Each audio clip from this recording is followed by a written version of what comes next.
By now, you've almost certainly heard about the attack that happened yesterday in Moscow. Reportedly, 133 people now have been killed in that attack and 150 more wounded. A major attack. It's the biggest attack on Russia in years, and this is raising the question of who did this. If the United States and its allies did this, that will have serious repercussions. If Israel and its allies did this, it will have serious repercussions. And then, of course, we have other people being named, like Ukraine. Of course, that would have repercussions. Also, we're hearing ISIS out there is in the mix, and even some people speculating that Russian security services actually planned this and executed this. So the question we're going to unfold today is who did this and what are the implications of that? Because not only is who did it, but who do some of the participants believe did it is also an interesting question. Because if some parties believe that a certain party did it, there may be consequences even if they were innocent. But I think it's starting to become clear who actually did this, and I will walk you through why that is. Now, if you want to get on the internet and you want to find conspiracy theories, you'll find conspiracy theories about anything. There's probably some people already out there claiming that aliens did this. But what we are seeing here is we're seeing several very antithetical parties agreeing on some basic facts. And this is where we need to start. What you need to find is two people or two groups that have very different agendas, right? Conflicting agendas. Now, I don't think you're going to find two countries that have more conflicting agendas than Ukraine and Russia, or Russia and the United States. So let's see if those two sides agree on anything. Okay, now we're hearing that the United States, interestingly enough, just days before this attack, sent out a warning through the U.S. Embassy to U.S. citizens and others in the area that they should avoid high traffic areas or crowded locations. Just days before this attack. And the United States is out there claiming that they actually received intelligence that ISIS was about to do a strike in Moscow. And because of that, that's why they put the bulletin out. They say that they actually alerted the Russian government to this fact. And while Russia has not acknowledged that they were told through back channels about this attack, they are starting to say things that are in line with the idea that ISIS may be responsible for this. So the United States is claiming specifically that ISIS-K is, or Khorasan, is behind this attack. Now, Khorasan refers to basically the old region of Iran, Afghanistan, and Tajikistan as kind of like the Khorasan area. And so ISIS-K is a local affiliate, if you will. So ISIS-K just recently was responsible for that major attack down in Iran, where they attacked the pilgrimage. And so basically what we're seeing is ISIS rising from the ashes of where Al-Qaeda came from. Now, Al-Qaeda was a bit more Arab and a bit more Pashto. But ISIS-K has a lot more Tajik influences, which is the groups in the north of Afghanistan. And also Tajiks are basically Persians, right? Or like Iranians. So they speak Farsi. They speak basically the same thing as Iran does, northern Afghanistan, and then also Tajikistan is in that mix, but Tajikistan has its own little quirks. Well, Russia has come out and said that 4 of the actual shooters that have been captured were actually from Tajikistan. And that definitely lines up with what the United States is saying about ISIS-K being behind this. And also that, basically everyone from Tajikistan is Muslim, varying degrees of loyalty to Islam. Also, as someone who actually has background in Tajikistan, I've been there, and I know folks there, and I understand the political situations and such.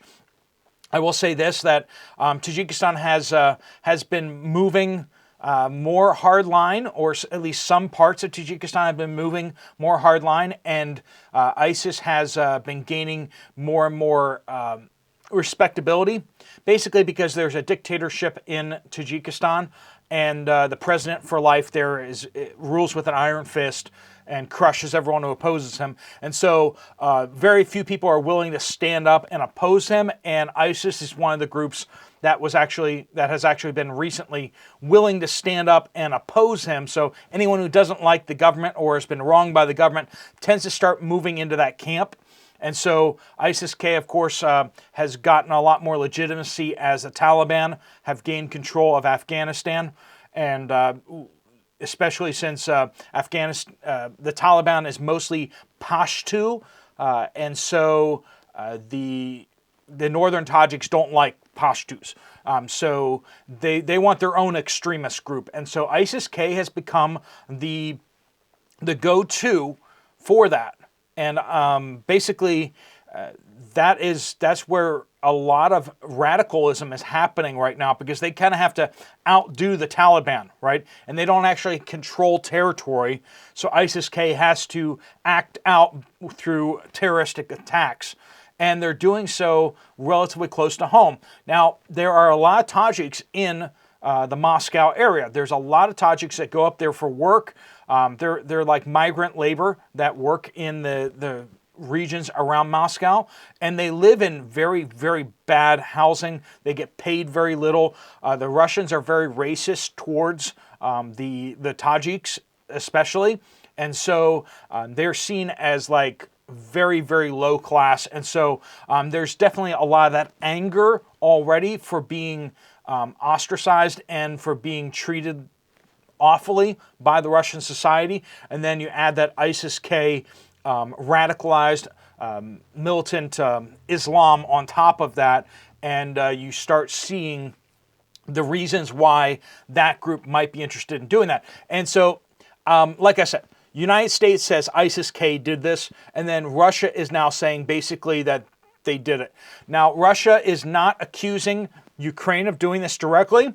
Russia is not accusing Israel of doing this directly. And Russia is not accusing the United States of doing this directly. Now, what they are saying is that these attackers did flee towards Ukraine, and therefore they're saying that Ukraine therefore bears some responsibility because Ukraine was going to help them escape, and so they're in collusion, and that's why they're saying that Ukraine is involved. And so just the fact that Russia is not saying that they're from Ukraine or funded or supported by Ukraine is something that we should take to heart right there. And that the fact that Russia is not pointing the finger at Israel, not pointing the finger at the United States directly, should also...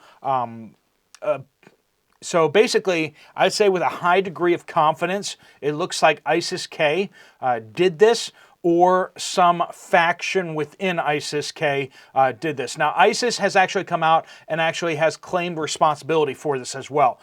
So they did actually get out on their Telegram channel, and they actually did claim responsibility. They have a affiliated news kind of site that has taken has announced their responsibility for this attack. So ISIS claims responsibility, United States says they did it, and Russia says they did it. And so basically it seems like it's pretty clear, while you may have people who are spinning some tale of this and that, the facts just don't line up with, Israel doing it or the United States doing it necessarily. And the fact that the United States actually gave advance warning, whether they gave a back channel warning to Russia, which they probably did, the fact is that the U.S. Embassy actually released a warning on their website and to American citizens. I mean, it was not done secretly. It was done openly. Hey, there's an attack about to happen in Moscow. That would not be something that the United States would probably do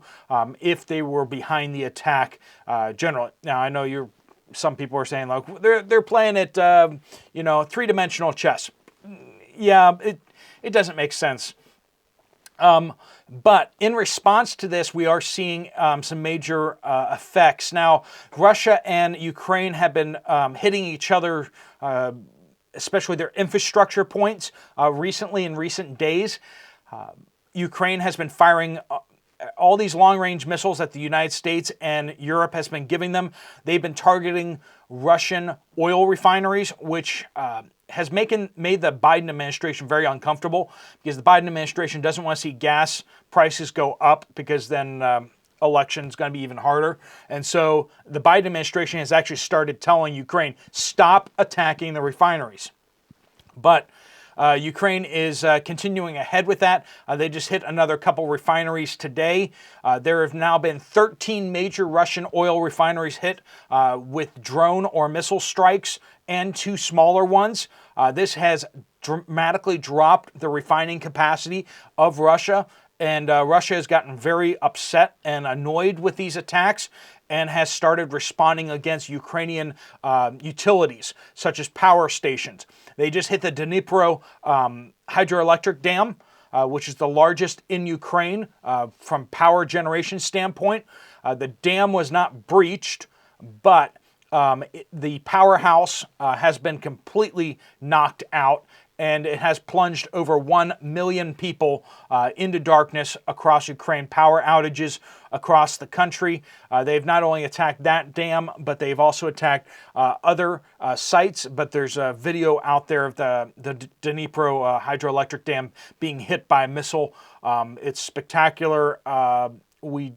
I don't know if anyone was actually hurt in that. It looks like they attacked the generation house where the generators are, because there's a lot of fireballs coming off of that. Concrete doesn't burn. Most of you know that.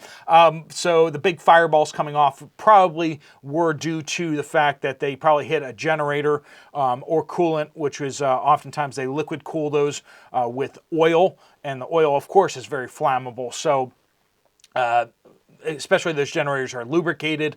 So there's a lot to burn in them, and the fire was burning after the attack. And the fact that they did not actually damage the integrity of the dam suggests that they were trying to do something else. And the fact that they took out the powerhouse actually makes a lot of sense, because if they do take out that dam, it would cause a lot of devastation downstream. But we know that on March 24th, Russia is going to have a national day of mourning. And then oftentimes when you have this national day of mourning, the day after would be when we would see retaliatory strikes. So you may see Russia do retaliatory strikes. Can they attack? Are they going to attack Afghanistan, or are they going to attack Tajikistan? No, they're not going to do that. One of the reasons is Tajikistan actually is the largest it has been the largest overseas military base for Russia. They have a massive recruiting station in Dushanbe, Tajikistan, which is the capital of Tajikistan. They recruit tons and tons of poor Tajik citizens as soldiers to serve in the Russian army, and so a lot of Tajik soldiers are actually serving at the front in Ukraine. So they would not try to destabilize in Tajikistan, because they are a big feeder into their military. If they serve for so many years in the Russian military, they get citizenship, which is a big deal for the impoverished country of Tajikistan. So they're not going to attack Tajikistan. They're not going to attack Afghanistan again, because they did that before and it didn't go so well, right? Both the United States and Russia have now learned the lesson: don't attack Afghanistan, or don't invade it at least, right? So they're not going to do that. So who are they going to retaliate against? And the President Putin's words are very clear. He's holding Ukraine responsible, and this, of course, goes with his whole narrative of being against Ukraine. So his agenda is to crush Ukraine. So almost certainly they're going to retaliate against Ukraine, which, is that really fair? I mean, probably not. But that's probably what's going to happen, and that's what we're going to see going forward. All right, friends, let us know down in the comments what you guys think. If you have questions about that, or if you have other information that I missed, pop that down in the comments. We're just all trying to figure this out. Truly horrific attack there in Moscow. I don't care what you think about one country or another. Innocent civilians being attacked while they try going to a concert. People at a mall being attacked is not right in any shape or form. These type of things should be settled on the battlefield and not with civilians in the way. All right, friends, thanks so much for watching. If you want to check out another video from this channel, there's one right up here. I'll see you over there, or I'll see you guys later. Steve Poplar of the Poplar Report, out.